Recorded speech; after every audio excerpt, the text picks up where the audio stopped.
There is a filing cabinet in the Library of Congress containing the voices of dead Americans, and what they remembered does not match anything you were taught in school. Stay with me, because by the end of this, you will understand why the last people who saw the old world with their own eyes took most of what they knew to their graves. There is a filing cabinet in the Library of Congress containing the voices of dead Americans. Not recordings, transcriptions. Thousands of pages of handwritten and typed interviews conducted between 1936 and 1940 by government writers sent into homes across 24 states with a single instruction: get their stories before they are gone. The program was called the Federal Writers Project, a branch of Roosevelt's New Deal that employed out-of-work journalists, novelists, and researchers to document the lives of ordinary citizens. They collected 2,900 life histories. Then they filed them in the Library of Congress, where they sat mostly unread for nearly 40 years. I found them because I was looking for something else. I was tracing architectural records from the 1870s, trying to understand why so many American courthouses and government buildings from that era feature proportions that do not match the people who supposedly use them. The same question I keep running into. But the deeper I went into those archives, the more I realized the buildings were not the real story. The people were. Because those 2,900 interviews captured something no textbook ever could: the first-hand memories of Americans who were alive before everything changed. And what they described does not match the history we have been taught. Let me explain what I mean by before everything changed. Consider the arithmetic. An American born in 1855 who lived to 85, not unusual, would have died in 1940. That means they were alive, speaking, remembering when those government writers knocked on their doors. They would have been children during the 1860s and 1870s. They would have witnessed the most dramatic transition in American history, not gradually, not over centuries, but within a single lifetime. And their grandchildren, born in the 1920s and 1930s, heard their stories firsthand. Those grandchildren are the last generation that carries the oral history of the old world, and they are almost gone. Mary Kelly was born in Southfield, Michigan. She lived to 113 and died in 1964. She was alive before the Civil War and survived long enough to see television in every American home. Maggie Barnes was born to a formerly enslaved woman in the early 1880s and lived to approximately 115, dying in 1998 in North Carolina. These were not extraordinary cases. Gerontology researchers have verified 16 supercentenarians born in the 1850s alone. Dozens more lived past 100, hundreds lived past 90, an entire generation of witnesses whose memories spanned two completely different worlds. The government had the chance to record all of them. It recorded 2,900. Then it stopped. The project was defunded in 1939, handed over to state control, and effectively shut down. The interviews were boxed up, not published in any accessible form until the 1970s. 30 years of silence around the last first-hand testimony of Americans who remembered what came before. Before what, exactly? That is where October 8, 1871 becomes impossible to ignore. Every American learns about the Great Chicago Fire, Mrs. O'Leary's cow, the wooden city, the rebuilding. What almost no one learns is what happened the same night, at the same hour, across 3 states simultaneously. In Peshtigo, Wisconsin, a firestorm consumed the entire town in approximately 1 hour. Between 2,000 and 2,500 people perished, making it the deadliest wildfire in American recorded history. The fire burned 1.2 million acres. Survivors described winds strong enough to lift adults off the ground, flames that moved faster than a person could run, and a heat so intense that people crossing open ground simply ignited without being touched by any visible fire. Reverend Peter Pernin, the parish priest who survived by submerging himself in the Peshtigo River, published his eyewitness account in 1874. He described a phenomenon that does not match any normal wildfire behavior.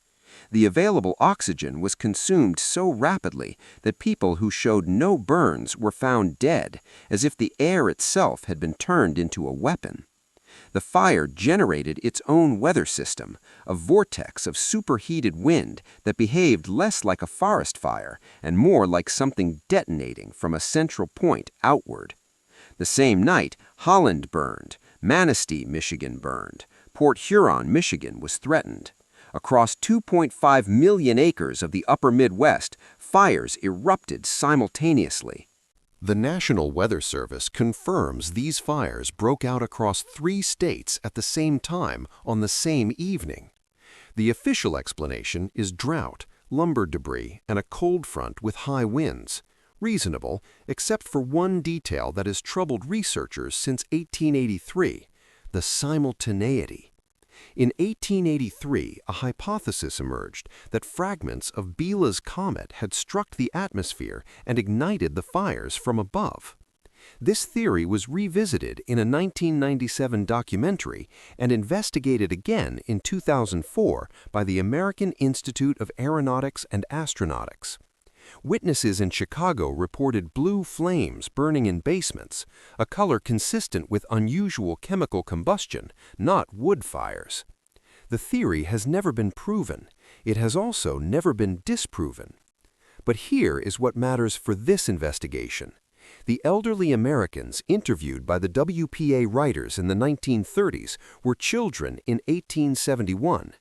A 70-year-old interviewed in 1938 would have been 3 years old that night. An 80-year-old would have been 13, old enough to have watched the sky turn red across the horizon, old enough to have been told by their parents exactly what they witnessed.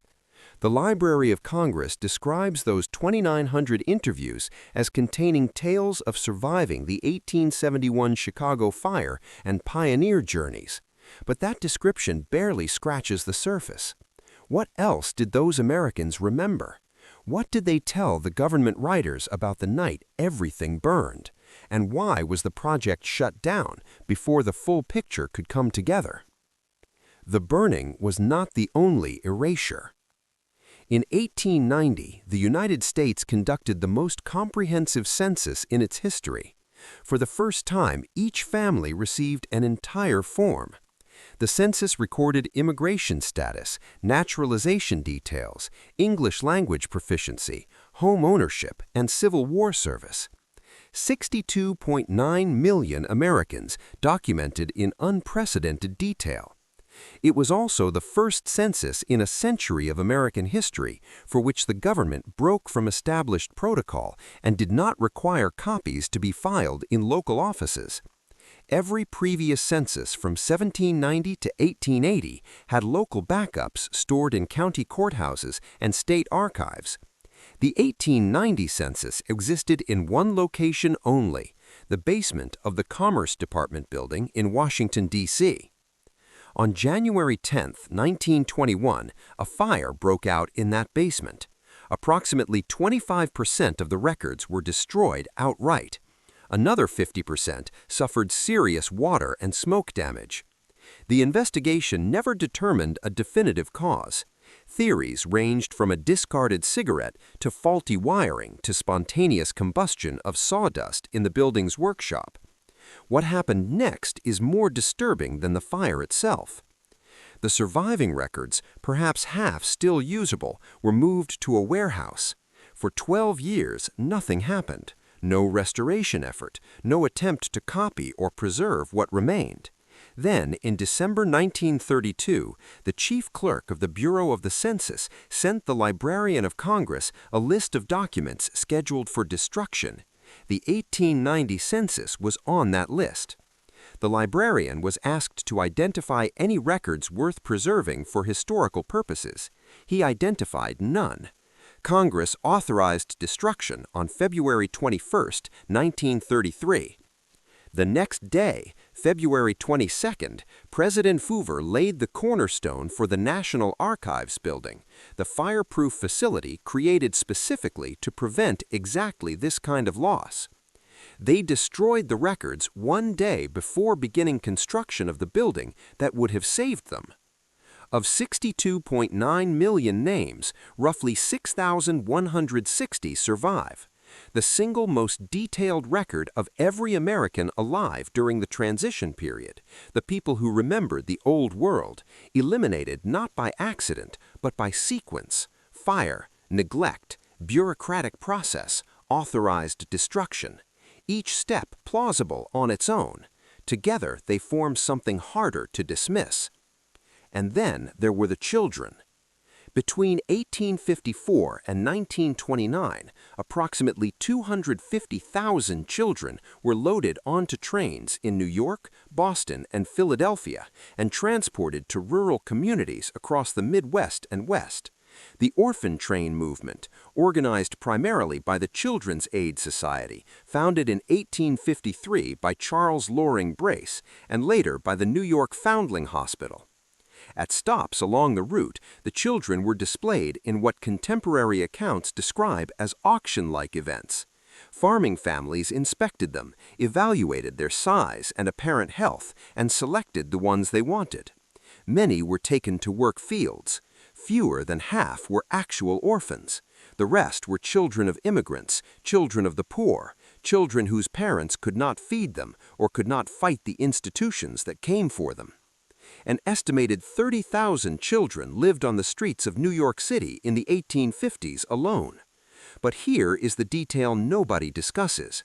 Upon arrival in their new communities, older children were strongly encouraged, sometimes required, to break all contact with their past. Names were changed, origins were not recorded, or were recorded inaccurately. The organizations running the program kept unreliable records. Many children could not tell their own grandchildren where they had come from because they genuinely did not know. 250,000 Americans whose identities were functionally severed, an entire generation disconnected from their own histories by institutional design. The timing is exact. The Orphan Trains ran from 1854 to 1929. The fires occurred in 1871. The giant photographs clustered between 1850 and 1900. The architectural transition from grand classical to simplified modern happened in the same window. And the 1890 census, the one record that would have documented every single person alive during this transition, was eliminated. Not coincidence, pattern. Which brings me to 1893 and the buildings they do not want you to think about too carefully.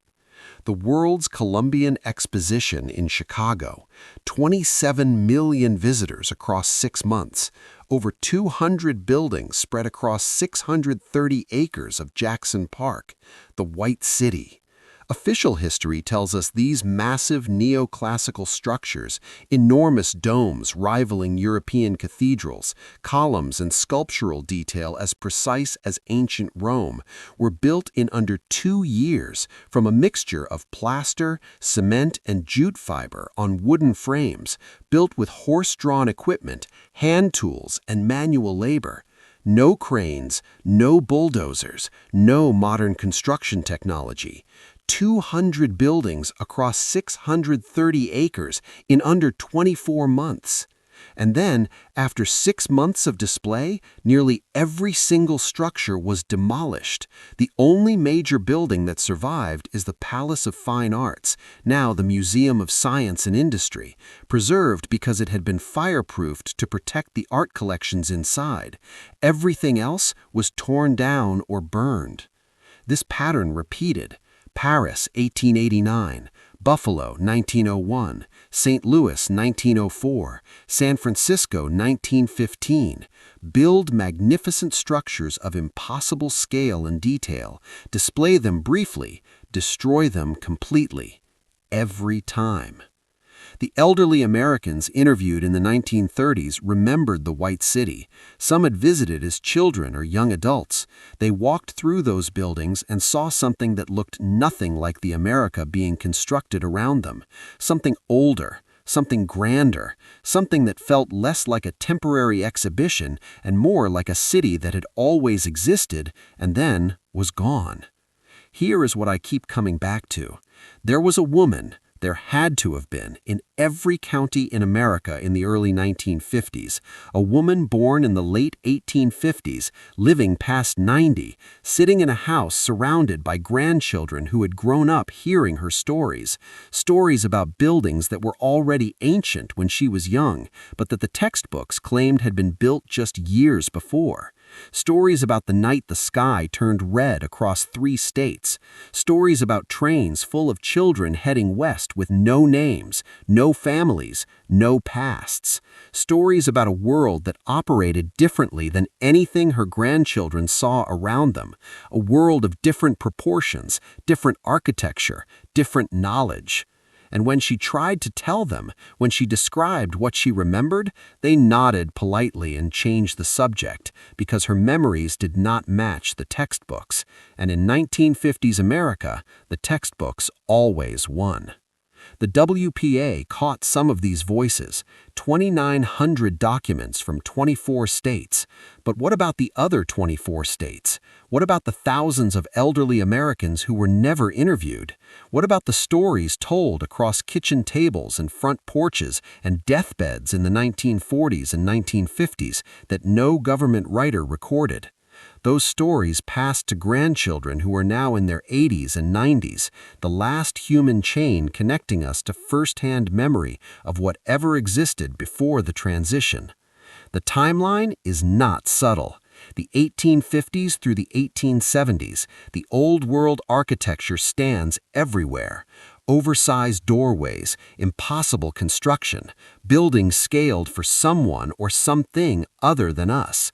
The 1871 fires simultaneously destroy cities across 3 states in a single night. The 1890 census captures 62.9 million names during the transition. Then, the only copy is stored without backup for the first time in American history. The 1890s, the photographs of giants stop appearing. The skeleton discoveries stop being reported. The maps are quietly redrawn. The 1893 White City is built, displayed, and demolished. The Orphan Trains finish relocating 250,000 children with severed identities. The 1921 fire damages the census. The 1933 order destroys what remains. The 1936 WPA project scrambles to interview the last witnesses. It is defunded 3 years later. By the 1950s, the last Americans who remembered the old world with their own eyes are gone, and their grandchildren choose silence because the alternative is too enormous to process. The Library of Congress still has those 2,900 documents, transcribed testimonies from Americans who lived through whatever this was. They have been publicly available since the 1970s. They are searchable, they are readable. And I have to wonder, has anyone gone through every single one? Has anyone searched them for the details that do not fit? For the memories that contradict the official record? For the specific descriptions of buildings, fires, proportions, and technologies that the textbooks insist never existed? Because the last Americans who remembered are gone. Their grandchildren are almost gone, but the words are still in the archive. And archives do not forget, not even when everyone else agrees to. The buildings remember even if we do not. The documents preserve what the encyclopedias erased. And somewhere in those 2,900 transcriptions, in the careful handwriting of Depression-era government workers recording the memories of Americans born before the transition, the truth is sitting in a filing cabinet, waiting, the same way it has been for almost a century, for someone willing to read what the last witnesses actually said, instead of what we've been told they should have remembered.